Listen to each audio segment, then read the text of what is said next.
Olá pessoal, tudo bem? Bem-vindos à nossa terceira aula, que abordaremos o tema distribuição eletrônica.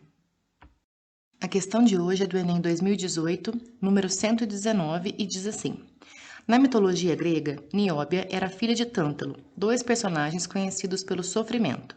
O elemento químico de número atômico igual a 41 tem propriedades químicas e físicas tão parecidas com as do elemento de número atômico 73 que chegaram a ser confundidos. Por isso, em homenagem a esses dois personagens da mitologia grega, foi conferido a esses elementos os nomes de Nióbio e Tântalo. Esses dois elementos químicos adquiriram grande importância econômica na metalurgia, na produção de supercondutores e em outras aplicações na indústria de ponta, exatamente pelas propriedades químicas e físicas comuns aos dois. A importância econômica e tecnológica desses dois elementos pela similaridade de suas propriedades químicas e físicas deve-se a: alternativa A, terem elétrons no subnível F, B, serem elementos de transição interna, C, pertencerem ao mesmo grupo na tabela periódica, D, terem seus elétrons mais externos nos níveis 4 e 5, respectivamente. E alternativa E, estarem localizados na família dos alcalinos terrosos e alcalinos, respectivamente.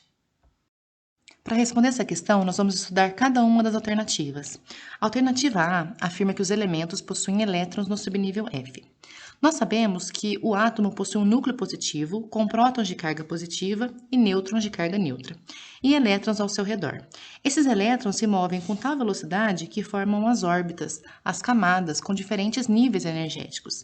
Então, a primeira camada de elétrons é a camada K, com 2 elétrons. A segunda é a camada L, com 8 elétrons. A terceira camada é a camada M, que possui no máximo 18 elétrons. A quarta camada é a camada N, com 32 elétrons. A quinta é a camada O, também com 32 elétrons. A sexta camada possui 18 elétrons no máximo. E a última camada, que é a camada Q, pode conter no máximo 8 elétrons. Dessa forma, forma-se a nuvem eletrônica.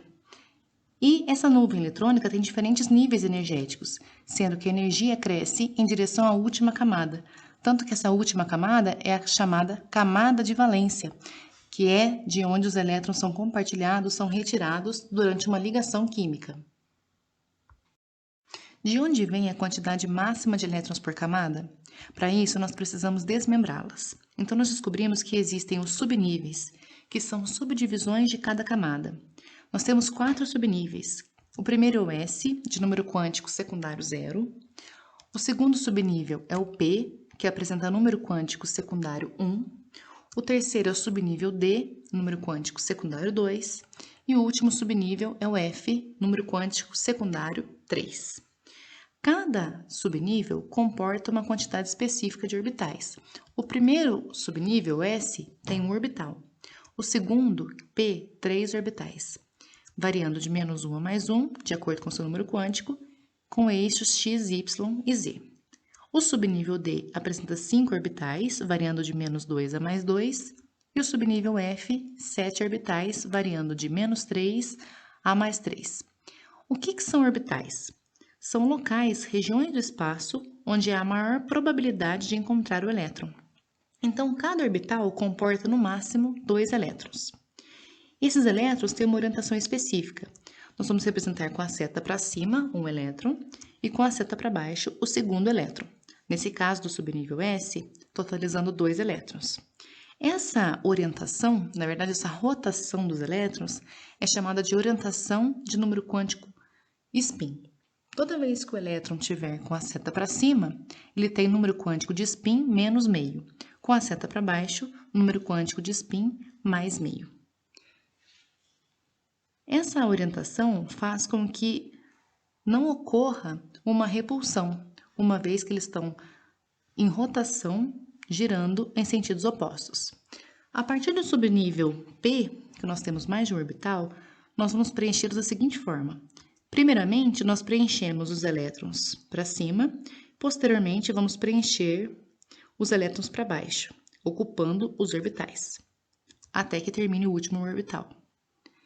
No subnível D, mesma coisa, preenchemos todos para cima e vamos preencher o restante com a seta para baixo até ocupar o último orbital, totalizando, nesse caso, 10 elétrons.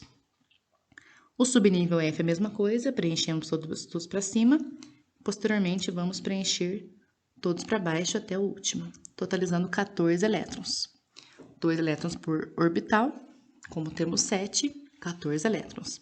Dentre esses subníveis, o mais energético é o subnível F. Pois bem, então nós temos a tabela que relaciona as camadas com os níveis, subníveis e o número máximo de elétrons respectivos. Por exemplo, na camada O, nós temos um total de 32 elétrons nessa camada, que é a soma dos elétrons dos subníveis. Então, nós temos o subnível S com 2 elétrons, o P com 6, o subnível D com 10 e o subnível F com 14. Essa soma dará 32 elétrons, e assim vale para as outras camadas. Sendo assim, nós poderemos construir o diagrama de Linus-Pauling. Vamos começar construindo com base no subnível S. O subnível S está presente em todos os níveis, então escreveremos de 1 a 7.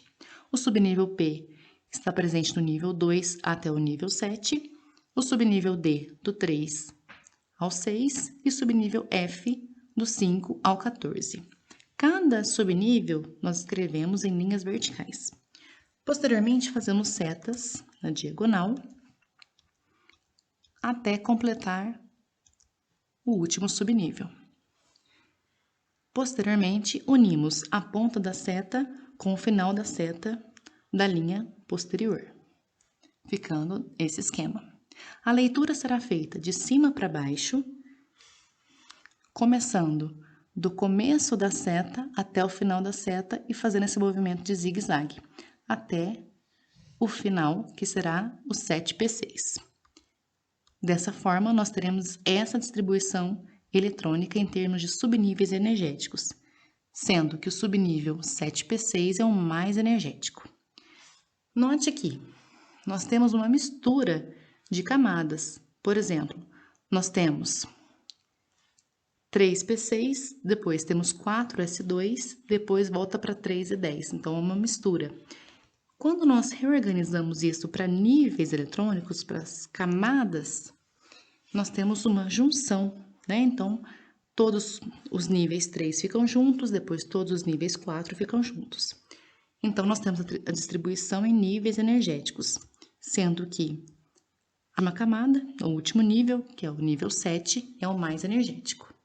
Então, nós vamos fazer a distribuição eletrônica em relação aos subníveis mais energéticos, tanto para o nióbio como para o tântalo.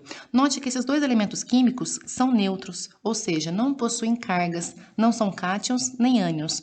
Nesse caso, o número de prótons é igual ao número de elétrons. Fazendo a distribuição eletrônica para o nióbio, nós vemos que não existe subnível F.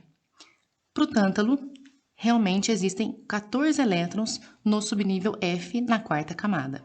Então, a alternativa A é incorreta, somente o tântalo possui elétrons no subnível F. A alternativa B afirma que os elementos são de transição interna. Olhando a tabela periódica, nós vemos que os elementos de transição são aqueles pertencentes às famílias do grupo B, sendo que os de número atômico 57 ao 71 e 89 ao 103 estão na classe dos lantanídeos e dos actinídeos, respectivamente. Quando nós olhamos na tabela, nós vemos que tanto o nióbio quanto o tântalo são elementos de transição e não de transição interna. Então, a alternativa B é incorreta.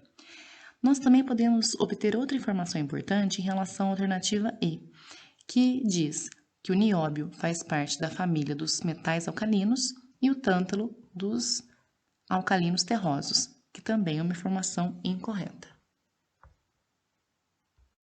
A alternativa C afirma que são elementos do mesmo grupo da tabela periódica. Nós vamos começar olhando as propriedades desses dois elementos químicos, uma vez que chegaram a ser confundidos. Então, quando nós observamos as duas tabelas, nós percebemos que tanto o nióbio como o tântalo possuem várias semelhanças, tanto em relação à aparência como em suas propriedades, seja ela de ponto de fusão, ponto de ebulição, eletronegatividade, estrutura cristalina, dentre outras. Podemos então afirmar que realmente o nióbio e o tântalo são muito semelhantes em suas propriedades. Na tabela periódica, os elementos químicos foram agrupados de acordo com as semelhanças de suas propriedades. O exercício nos dá uma informação importante. Nióbia era filha de tântalo, indicando que existia um parentesco muito próximo. E tendo em vista as semelhanças das suas propriedades, certamente foram agrupados no mesmo grupo. Na tabela, os grupos ou famílias são representados por linhas verticais, enquanto que os períodos ou níveis eletrônicos são representados por linhas horizontais. Quando nós localizamos o nióbio e o tântalo, nós vemos que ambos fazem parte do mesmo grupo na tabela, então a alternativa C é a correta. Nós também podemos eliminar a alternativa D, porque o nióbio está no quinto período. Isso indica que seu elétron mais externo está no nível 5. E o tântalo está no sexto período, indicando que o seu elétron mais externo está no sexto nível. Agradeço a atenção de vocês, bons estudos, nos vemos nos próximos vídeos. Um grande abraço!